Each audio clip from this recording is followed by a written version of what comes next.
좋아요, 구독. 일단은 제일 가격이 많이 하락한 지역을 먼저 보는 게 맞긴 맞죠. 네. 그런데 아까 제가 맨 처음에 얘기했던 것처럼 서울 수도권뿐만 아니라 네. 전국의 모든 지역들 가격이 좀 많이 하락을 했습니다. 워낙 가격이 많이 올랐던 시점이었기 때문에 지금 정책적으로 세금적인 부분이나 대출적인 부분을 풀었을 때 전국적으로 막 가격이 많이 하락을 했으면 문제는 저는 제일 중요한 게 뭐냐면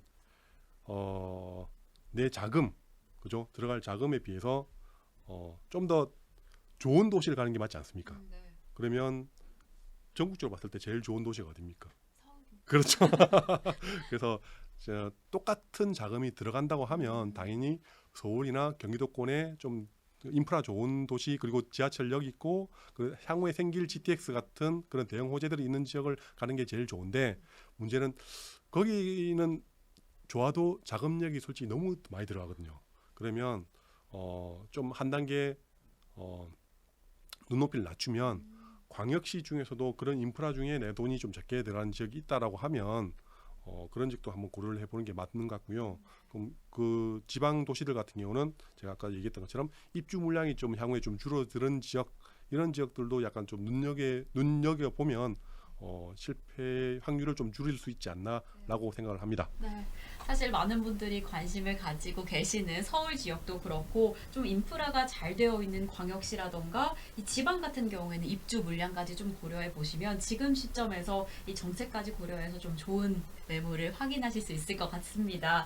네, 그런 상황인데 저희가 이렇게 손품을 열심히 팔면서 많은 정보들을 지금 좀 공부를 하고 있습니다. 하지만 지금은 이런 시점에서는 또 적을 알고 나를 알아야 백전백승이다라는 말도 있으니까요. 이제 앞으로 아파트 가격에 좀 영향을 끼치게 될 변수를 좀 알아두면 좋을 것 같습니다. 지금 좀 어떤 변수들이 이제 어떻게 보면 아까는 현재 매물을 샀는데 영향이 있었다면 지금은 좀 미래에 영향이 있을 것 같은데 어떤 변수들이 이 매물들을 좀 건드리고 있을까요? 그렇죠. 일단 제일 궁금해하시는 내용 중에 하나인데 그렇죠. 일단 지금 당장 내가 제일 현실적으로 제일 다가오는 게 금리죠. 금리. 그렇죠. 금리적인 부분이 있고 그리고 제가 좀 전에 얘기했듯이 각 도시별로 입주 물량이 저는 상당히 중요하다고 생각을 하고 있고요.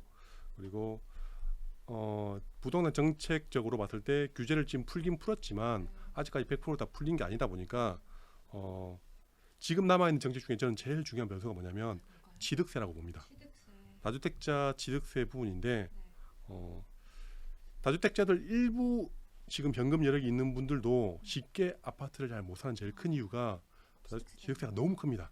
왜냐하면 3주택자, 3주택, 4주택 이상을 사게 되면 예전에는 1.1%로 됐지만 지금은 8%, 12%를 내야 됩니다. 너무 큰 거 아닌가요? 그렇죠. 거의 뭐 10배 가까이 올라버렸죠. 사실 뭐 10%도 큰 건데 정말 10배 그렇죠. 가까이 뛰었다는 게 좀 너무 큰 수치인 것 같은데. 그래서 저는 지금 취득세 중과 부분을 그러니까 8%, 12% 너무 크다 보니까 정부에서는 4%, 6%로 반만 줄여주겠다라고 발표는 난 상태지만 이게 아직 통과를 못했습니다. 그래서 저는 이거 일단은 언제 통과가 될 것인가 그리고 통과되더라도 솔직히 4%, 6%는 저는 좀 더 크다고 보거든요. 어떻게 보면 4배 이상. 그렇죠. 그래서 요게 예전 문재인 정부 이전 이명박근혜 정부 때만큼 1.1%까지 줄어드는 실제 줄어들 수 있을지는 모르겠지만 그게 실제 현실로 될 건지 안 될 건지도 저는 지켜보고 있습니다. 그러면 이거를 제가 상당히 좀 정책적으로 봤을 때 제일 중요하게 포인트로 생각하고 있고요. 그리고 입주 물량이 제가 상당히 중요하다고 했지 않습니까?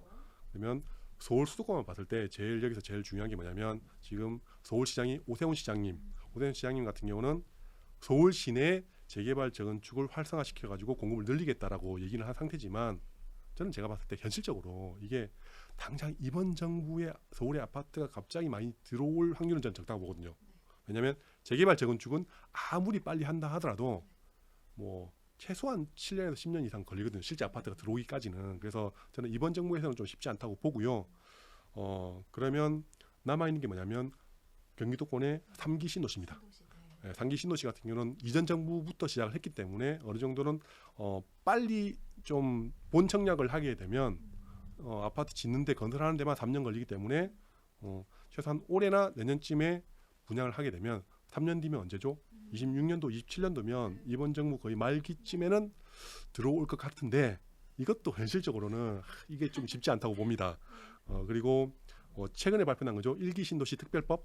네. 이것도 저는 서울시 재개발 재건축만큼 단기간에 오기에는 상당히 어렵다라고 보거든요. 그래서 일단은 서울 수도권에 봤을 때는 상기 신도시가 현실적으로 들어오지 않는 이상은 갑자기 공급량이 늘기는 좀 쉽지 않다. 근데 지금 경기도권에는 지금 이미 아파트를 분양했던 아파트들이 내년까지는 그래도 공급이 좀 있다 보니까 조금 전세가가 떨어질 수 있어도 한 25년도부터는 전세가가 어느 정도 좀 회복되면서 매매가도 조금 끌어올 수 있지 않나라고 생각을 합니다. 네, 지금 저희가 고려할 게 너무 많은 시장인데요. 이야기해 주신 그렇죠. 것처럼 이 금리도 그렇고 이 입주 물량도 좀 고려해 보시면서 그 지역도 좀 확인하셔야 될 것 같고요. 그리고 최근에 이 다주택자들의 좀 발을 묶었던 이 취득세 상황도 좀 확인을 해봐야 될 것 같습니다. 그리고 바로 이 물량 문제는 특히나 좀 장기적으로 살펴보시면서 어떻게 흘러가게 될지 저희가 끝까지 함께 하시면 좋을 것 같은데요. 전문가님 벌써 마지막 질문입니다. 시간 너무 빠르죠? 그렇죠. 지금 아마 우리 시청자분들도 시간이 왜 이렇게 빨리 가나 싶으셨을 것 같은데요. 저희가 그러면 마지막으로 우리 전문가님이 딱 조언을 해주시는 느낌이죠. 이 부동산 접근하실 때 이것만은 기억해야 한다. 조언을 딱 한마디 해주실 수 있을까요? 자, 예전 문재인 정부 때 아파트 가격이 아주 천천무지로 오를 때는 누구나 아파트 사면 다 오른다라고 생각을 했었죠. 네. 그러다 보니까 좀 내 자본에 무리하더라도 그때 좀 영끌족이라는 신조가 생겼죠. 그렇죠. 영혼까지 끌어서 아파트를 사겠다라고 한 분이 상당히 많은데 네. 지금 딱 시장을 바라보면 네. 제가 제일 중요하게 느낀 게 뭐냐면 시장이 항상 겸손해야 된다라고 저는 생각을 하고 있습니다. 네. 오를 때는 정말 좋지만 지금처럼 하락장이고 많이 좀 가격이 떨어지다 보면 네. 지금 힘든 분이 제 주변에 아주 많거든요. 네. 그래서 보통 본인이 집을 사든가 아니면 투자를 한다고 했었을 때는 자기가 보유한 자본보다 너무 좀 기준에 맞지 않게 너무 크게 벌리면 지금처럼 좀 안 좋은 시장 오면 많이 힘든 분이 많아지다 보니까 자기 그릇이나 자기 자본에 맞는 투자라든지 실거주 아파트를 마련하는 게 제일 중요하다고 저는 생각을 합니다. 네, 아까 좋아요, 구독.